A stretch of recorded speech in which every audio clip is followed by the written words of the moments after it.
As you can see, this is not my typical type of video. And unless you've been living under a rock, you would know what Forza Horizon 6 is, or at least have heard of it because it's been in the news and social media and everything. Even if you don't play the games, yeah, I'm sure you've probably seen mention of it and seen shorts, and it's pretty much everywhere. I used to be a big gamer when I had a lot more time, but these days I don't have that much time. I wasn't too excited about this coming out yet, other than it being in Japan. That is until my son texted me one day and said, "Hey, they got your exact model of car in Forza coming out." So, as any car guy would understand, or girl for that matter, a game is that much better if you can have your personal vehicle in it and drive it. So this is just going to be a quick first impressions of the game. I really haven't played it that much, but I had to open it up and play it and get my car in it because that's the first thing you do as a car guy, right? It is a fun game. I enjoyed the last one. But as a true car guy, I have a lot of issues with what they have for upgrades and details on cars, and I'm kind of nitpicky about that. And I think rightfully so, just because this is a car centric game. I think they should be as realistic as possible. Yeah, being in Japan is pretty cool, but having your own car in the game is even more cool. So as you can see, they did a pretty good representation on it. I believe they did a new scan. I haven't really looked at too much into it. So I know there's people that really dive into this stuff, but this looks pretty good to me. I'm pretty happy with it, and it is my car. This one in the game is a 92. Mine's a 94. That's no big difference. The main thing is the fact that it's this body. Now, my biggest gripe when it came to the last game was uh, the body modifications. So they only offered a 97 and I believe it was a 97 and a Spirit R. So the 97 was a conversion year from Infinity, which you can see the symbol here, um, to Mazda. So it ended up being a Mazda RX-7, which is not that big of a deal. It had the same front end as this, but it came wingless. Okay, which they did come wingless, but they also came with the factory different style wing of this. It's a lot of people call it the whale tail. You can always get aftermarket wings with these, and this one's pretty nice because you can have like the Mazda Speed, and you got other ones here. But in Horizon 5, you didn't have the option to put the factory Mazda wing on here. You can put the larger wings on here and whatnot, but you couldn't put the proper wings on the 97, or even put this factory wing on, which was still on this same facelift front end. But then when it came to the 99, actually it would have been like a 2001, 2002 Spirit R, you were able to put this wing on it from the first series of FDs, which is pretty asinine that you can have it on the Spirit R, but you can't have it on the 97. So, it's just a little detail to complain about. I know it's not that big of a deal to 99% of the people that play the game, but for car junkies like me and RX-7 owners especially that know these details and want to recreate their own car, that's a pretty big fault in my opinion. These scans of these cars should be essentially identical, so you would think anything you do with this body should be able to translate over to the newer Spirit R's, because the body's essentially the same. It's the bumpers that are different in the wings, so you should be able to transfer these parts from car to car. But the fact that you couldn't make a proper car or a proper FD in the Horizon 5 always bothered me.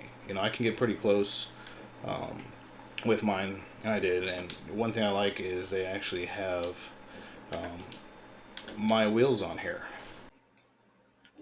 We got some work C archives here, so I can recreate my car as it sits in real life. So that's pretty cool. I'll get into some gameplay here in a minute, and I know the people looking for just a general review are chomping at the bit right now, saying we don't really care about your car. But the people that watch my channel for my FD stuff, I'm sure they understand that you can be pretty excited about making your own car.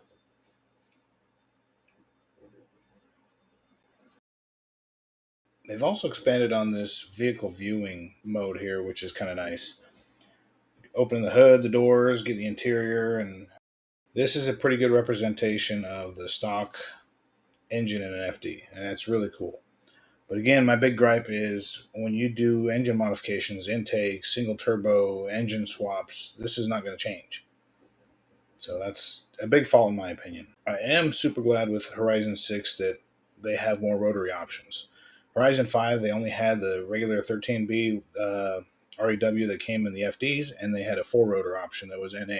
Nothing else. This time they've expanded and they have three rotor turbo, they have a two rotor NA, they have the factory FD engine. So the fact that they have more options is a big win in my book, especially when the three rotor is a lot more common than a four rotor. So I don't understand why they just had the factory engine and a four rotor, because four rotor is, you know, super rare. At least when Horizon 5 came out, they're still pretty rare these days. Again, with the modifications, they absolutely have to fix this. Anytime you do an exhaust upgrade, and it doesn't matter what it is, you should be able to have the choice to change your muffler style. That should be super simple from a designer standpoint. This was an option in the original Forza Motorsport that came out over 20 years ago in 2005. So for them not to have this as an option this day and age just shows they're not clicking with the car community. They can do something even as simple as just have the basic three muffler designs. You know, you got the factory, you have like the street style, and you have the canister style. It would be something that simple, but these little things go a long way with the actual car community. I'll get in a little bit about customizing your character here in a minute, which is what makes me so angry about this. The interior came out pretty good. I think it could use some work in the center console area. That's not just right. The angles aren't right. The ashtray, minor details. It's still pretty good. You're not going to get perfect with this, but I'm happy with it. Driving the car, it looks great from first person view. I like driving around like that. So they are getting better, but I can't iterate enough. Turn 10. You guys need to hire some car people. A bunch of us would probably do it for free just to give you some advice on uh, the mods and making these things proper. Now for more of the stuff that I'm not too happy with. For as good as I make the cars look and whatnot, I mean, I don't know what team is doing these people, but they all look like Neanderthals in my opinion. It's pretty wild. I think they could do a lot better making these look like, I guess, more average looking people, or I guess modern looking people, not the missing link. But that's just a small portion of the game, and that brings me to my next point with this: is if you go in this mode, you have 100 times more customizability to your character than you do for your car.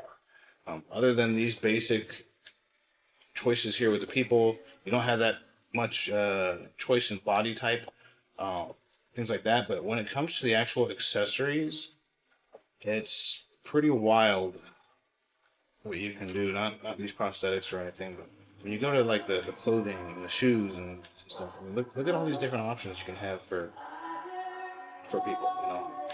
Cost money a lot of these things. You could spin things, but the fact that you can play dress up with your character more than you can modify or customize your car in a car game shows me that the developers or the company, somebody high up in the company, is got their priorities I think in the wrong spot. Because the fact that I can't put a factory wing on my car that's supposed to be there from the manufacturer, but then I can wear 90 different kinds of shoes. I think their budget went in the wrong area. Even things like this, they force you to do this identity thing. So they're being so inclusive that they're being exclusive to anybody who doesn't want to, have any kind of pronouns. This isn't that big of a deal, but this just shows that I believe they probably spent more with their diversity and inclusion team than they did on the actual car aspect of the game. And it's supposed to be a car game. When you look at the gameplay of this, you see your character, a fraction of the time of you see the car. You only see your character when you're doing things like this, cutscenes, car meets. You can get out of your car and you just stand next to your car. So the fact that you have this much customizability with your little character here, but not with your car, with the exhaust and everything else, just shows that they don't really have real car people working for this company. If they do, their voices are silenced because I don't do any of this stuff. Like, my character probably won't change the whole duration I play this, you know. Maybe they'll have like a cool shirt or something, but I'm not going to be putting a dress on my guy for sure. I'm not going to be putting any kind of mittens or anything on there. If they happen to have like some cool HKS outfit or something, I might do that. This stuff's kind of goofy, but I know a lot of people like playing dress up, but I think they kind of missed the mark on this, putting too much effort into this rather than the cars. So hopefully they'll come around and allow us to modify modify our cars more and concentrate less on this, playing Ken and Barbie type thing. I do love the fact that you can customize your own garage like this, and also buy the property and do something crazy with that. This is a pretty cool aspect. This is something real car guys would do. This is, usually a dream for most people. So I will be doing this in the future. I don't have much time to play these. I'll kind of chip at it here and there, but I do like this aspect of the game. This weekend. Sounds great. Gameplay is essentially the same thing as Forza Horizon 5. I don't really see many changes here. It is slightly harder, more realistic, I would say, which I think is welcome. I like simulated shooting games better. Honestly, I love playing Forza Motorsport. This is still pretty arcadey. You got to have some give for those people that play that aren't dedicated, die-hard car people. But I like the simulation aspect better. But when you're in an open world like this, you need some arcadey feel. It is a little bit more realistic, which is very welcome. I do like this new thing with buying used cars, but I think it's going to be very limited. I think there's only going to be a limited amount of these used cars that have mods and whatnot on them. It kind of gives you the old Gran Turismo feel where you can get an RX-7 and they have like 7 different models of RX-7, and that's kind of missed with these things where they have very few models of cars. As far as the racing goes, I think they did up the AI drivers. This guy here, Bowie Knife, is getting a bad rap in the community. I think it's kind of funny. You can see here he's not too aggressive. I have had him knock me around some races, but stuff like that I think adds some character to the game. You don't want just total bots as drivers. You got to learn how to drive defensively. You got to have a little bit of fun. They add some differences in the AI drivers, I'm sure. And so that's kind of a welcome thing. Just like all the Forzas, you can change all the difficulty. They do have like a new auto drive feature, which it's not something I'd use, but I've seen a lot of people use it. I see a lot of people farming credits and whatnot. I just don't do that kind of stuff. I play it for fun, off and on. I don't sit there and grind it. I said, to me, it's just a time killer when I do happen to have some free time, which is pretty rare. But just at a first glance, I'm going to say this is just like a reskin of Forza Horizon 5 with some welcome updates. Let's hope they will listen to the community and allow us to do more car mods and make this game better for actual enthusiasts.